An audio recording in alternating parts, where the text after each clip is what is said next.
1700 টাকা মতো হয়েছিল, 1700 সামথিং হয়েছিল। তো হাজব্যান্ডকে সব খুচরো মানে যা কিছু ছিল দিয়ে দিয়েছি, দিয়ে আর আমি আর কি একদম পুরো 2000 টাকা নিয়ে নিয়েছি।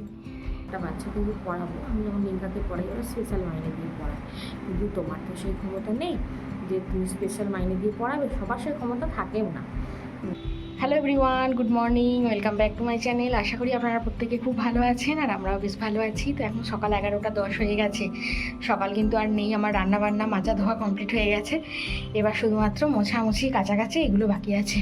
আর গরমের মধ্যে হাঁসফাঁস অবস্থা, খেতে গিয়ে 10 মিনিট বসে পড়লাম, তারপরে আবার কিছু কাজকর্ম ছিল সেই সব করতে গিয়ে আবার ঘেমে মানে একদম স্নান করে গেছি।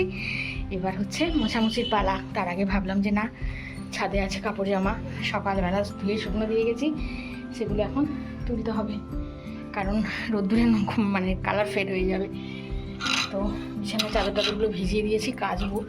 বালিশগুলো ইতিমধ্যে এখানে রোদ্দুরে দিয়ে গেছি, সকালেই দিয়ে গেছি। তো একটু উল্টে দিই, একটু পরে এসে বালিশগুলো তুলে নিয়ে যাবো। আর সারাদিন সাথে থাকুন, দেখতে থাকুন, আশা করছি ভালো লাগবে। এই যে বালিশগুলো রোদ্দুরে দিয়েছি, আর ওখানে কাপড় জামাগুলো আছে, তুলে নিই। দরজাটা হাওয়ায় শুধুমাত্র বন্ধ হয়ে যাচ্ছে, হাওয়া আছে হালকা হালকা, উপরের দিকে আসলে আমাদের তো নিচে একটু হাওয়া বাতাস পায় না কিছু। তো চলুন তুলে নিই ঝটপট। আর যখনই এই বেডশিটগুলো কাছি, বিছানার চাদর, তারপরে বালিশের কভার, ছেলের ঘরের বা আমাদের ঘরে, তখনই কিন্তু আমি একটু বালিশগুলো রোদ্দুরে দিয়ে দিই, কারণ এই গরমের মধ্যে ঘাম দেয় আর বালিশগুলো পুরো শক্ত শক্ত মতো হয়ে যায় ঘামে ভিজে গিয়ে। তো রোদ্দুরে দিলে আবার বেশ সুন্দর হয়ে ওঠে। তো মাঝে মধ্যে এই সমস্ত জিনিস একটু রোদ্দুরে দেওয়াও ভালো। আর এই শাড়িটা দেখছেন, যে শাড়িটা তুলে নিলাম, এই শাড়িটা আমার মায়ের শাড়ি। তো মা তো আর লাল শাড়ি পরবেন না, বাড়িতে পরছিলেন, তো সেই কারণে আমি আবার নিয়ে চলে এসেছি। আমি বাড়িতে পরতে আরম্ভ করে দিয়েছি। মায়ের শাড়ি তো বলুন না, তো ফেলে দিতেও তো মন চায় না। আর এদিকে দেখুন শাশুড়িকে একটা কাজে লাগিয়ে দিয়েছি। আমাদের পাশের বাড়ির এই সামনের বাড়ির কাকিমা অনেকগুলো ছোটো ছোটো আলু দিয়েছে, তার মধ্যে ভালো খারাপ মেশানো আছে। বললো যে ভালোগুলো বেছে নাও আর ছোটো খারাপগুলো ফেলেই দেবো, আর কি হবে। তো সেই কারণে কিছু কিছু ভালো ভালো নিয়ে নিচ্ছে। আর আমাদের তো কিনে খাওয়া, বুঝতেই পারছেন, যা যেটুকু সংসারে সুসার হয়, এটাই হচ্ছে ঘটনা। বড় আলু আছে, তবে ছোটো আলুগুলো ভাজা খেতেও কিন্তু খুব ভালো লাগে। তো চলুন এবার ঝাঁটটার দিয়ে নিই, ঘর বারান্দাগুলো তো মোছামুছি করতে হবে, তার আগে ভালোভাবে ঝাঁট দিয়ে নিই। আর বারান্দায় তো আমাদের আনাজ কাটা, বারান্দাতেই আমাদের সব কিছু করা হয়, সেই জন্য বারান্দাটা নোংরা হয়ও বেশি। সেই কারণে প্রত্যেক দিন আর কি এই ঘর বারান্দা মোছামুছি করার আগে ভালোভাবে আগে ঝাঁটটা দিয়ে নিই। তো ঝাঁটটা দিলে কি হয় না, মুছতে অতটাও কষ্ট লাগে না।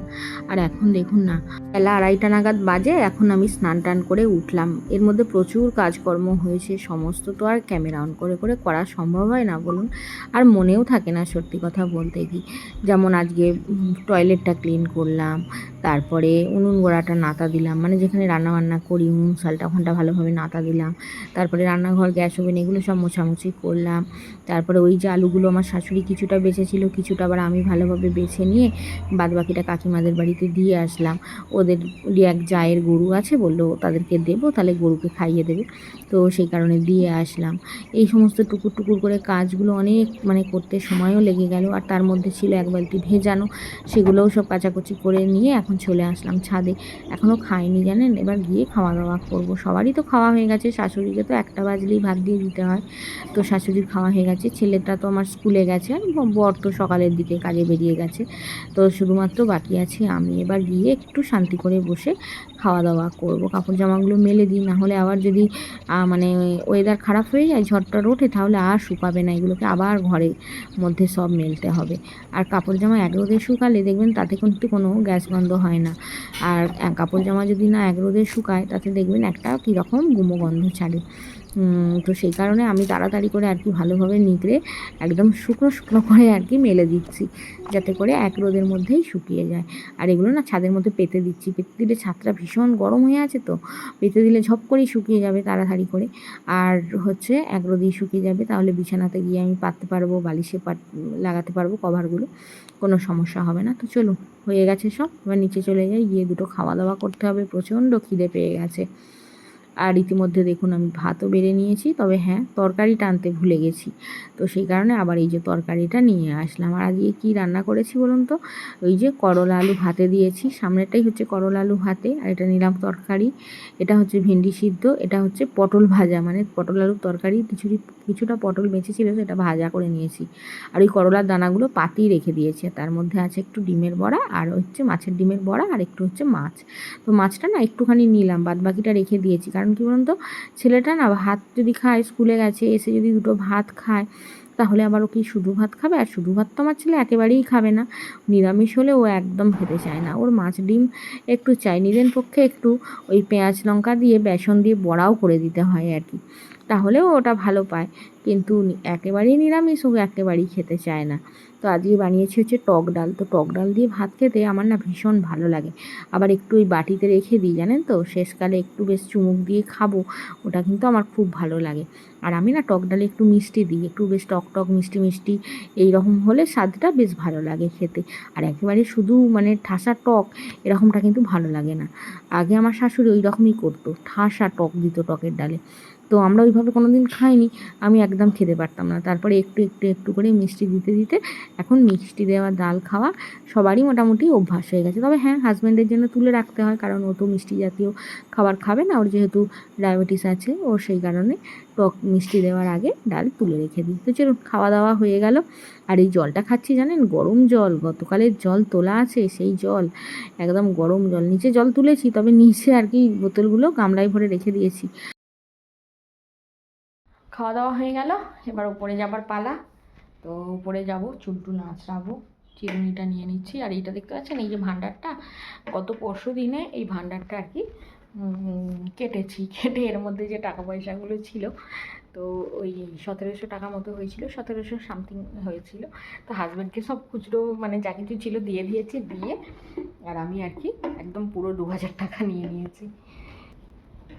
আর এইরকমটাই করি, কারণ ওই মাসকাবারি বাজার দোকান করতে গেলে খুচরোগুলো নিয়ে চলে যাবে, আর দোকানদার না বলে যে খুচরো থাকলে দিয়ে যাবে আমাকে, তো সেই কারণে মাসকাবারি বাজার দোকান করতে গেলে খুচরোগুলো দিয়ে দিলাম। আবার একটা নতুন ভান্ডার কিনেছি, ওটার মধ্যে জমাচ্ছি টাকা, ওটা এটা ফেলে দিতে হবে, আর কিছু কাজ নেই এর, এখন ঘরেই রাখি, পরে ফেলে দেবো। চলুন ওপরে যাই, প্রচণ্ড গরম, উপরে গিয়ে একটু বসবো। জাস্ট খালি ওপরটায় এসে একটু বসেছি পাখাটা চালিয়ে, ছেলেটা স্কুল থেকে এসে গেল, আবার যাই ওকে খুলতে। এখন টাইম আমার শাশুড়ি ঘুম থেকে উঠে পড়ে, কিন্তু আজকে এখনও ওঠেনি, নাহলে 3:30 নাগাদ উঠে পড়ে, এখন 4:45 বাজে, ওঠেনি। তো চলো গিয়ে খুলে দিয়ে আসি, কি খায় দেখি।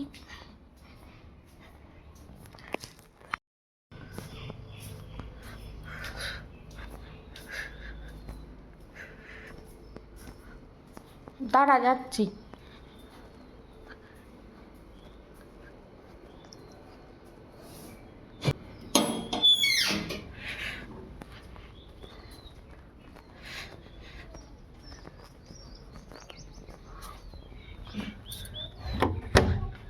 হেঁটে হেঁটে এলি না, তাহলে সৌমেনের তো মেয়ে মানুষের একটু বসেও মানে শান্তি নেই, সকাল থেকে তো একটার পর একটা কাজ হয়েই যাচ্ছে। আর এখন ওই যে আবার খুলে দিলাম, দিয়ে আবার একটু লেবুর জল করে দিলাম ছেলেটাকে, ওই লেবুর জলটা খাচ্ছে, আমি তুই খা, এখন কি ভাত খাবি? ও এমনিতেই ভাত খেতে চায় না, একবারে বেশি ভাত খেতে চায় না, দুবার। আর বলি ভাত আমি খাবো না, একটু পরে কিছু খাবো। আমি বললাম তাহলে তুই একটু পরে গেলে খাবি, আমি একটু পরে গিয়ে বসি, একটু পরে এসে তোকে খাবার দাবার দেবো। আর এখানেও গরম প্রচণ্ড, 3তলার রুম তো প্রচণ্ড গরম, কিন্তু তবু হলেও এখানে একটু যেন বসলে আরাম পাই, আমি স্বস্তি পাই, হচ্ছে ব্যাপার। তো যাই হোক, আর আপনাদের সঙ্গে একটা কথা শেয়ার করি, আজকে না আমি তো একটা বাচ্চাকে পড়াই, ডিঙ্কাকে, তো আজকে আমি ওই সিঁড়ির নিচেটা মুছছি, আমাদের সিঁড়ির নিচেটা, তো সিঁড়ির নিচেরটা মুছছি আর দরজাটা খুলে দিয়েছি, তাহলে হাওয়াটা আসছে, আবার মুছছি, বেশ ভালো লাগছে। তো আমাদের পাড়ারই ওই দিকে বাড়ি, মানে ওই সাইডটা করে বাড়ি। তো যাই হোক, তো ওরা আর কি এখানে থাকতো না আগে, এখন এসেছে, ওরা থাকতো না। তো যাই হোক, বউটার একটা বাচ্চা, তো আমাকে পড়তে দেবে বলে আমার কাছে এসেছে আর কি, এবার দেখুন আমি যে রিঙ্কাকে পড়াই, রিঙ্কা না আলাদা করে স্পেশাল ওরা মাইনে দেয়, দিয়ে আলাদা করে পড়তে দিয়েছে আমাকে। এবার রিঙ্কার মা বলেই দিয়েছে যে আমার ছেলেকে আপনি শুধুমাত্র একাই পড়াবেন, আমি আর কোনো বাচ্চাকে যদি পড়তে আসে আপনি অন্য টাইমে পড়াবেন, আমার ছেলের সঙ্গে নয়। যেহেতু সে স্পেশাল মাইনে দিচ্ছে, তাই না বলুন, তার বাচ্চাকে ভালো গাইড দিতে পারি যাতে, তার জন্য আলাদা করে মাইনে দিয়ে পড়াচ্ছে, তাহলে সেখানে তো আমার অন্য বাচ্চাকে নেওয়া ঠিক নয়। তো যাই হোক, ওই এসেছিলো পাড়ার একজন, তো বললাম আমি যে বাচ্চাটাকে পড়তে দেওয়ার জন্য এসেছিলো, আমি বললাম যে দেখো তাহলে এক কাজ করো, আর একটা দুটো বাচ্চা তুমি স্কুলে আইসিডিএসে তো পড়ে তোমার ছেলে, তাহলে আর দুজনকে বলো, তাহলে তাদেরকে নিয়ে একসঙ্গে আসবো, আমি পড়াবো। কারণ আমি যে বসে পড়াবো, আমি একটা বাচ্চাকে যে পড়াবো, আমি যেমন রিঙ্কাকে পড়াই ওরা স্পেশাল মাইনে দিয়ে পড়ায়, কিন্তু তোমার তো সেই ক্ষমতা নেই যে তুমি স্পেশাল মাইনে দিয়ে পড়াবে, সবার সেই ক্ষমতা থাকেও না।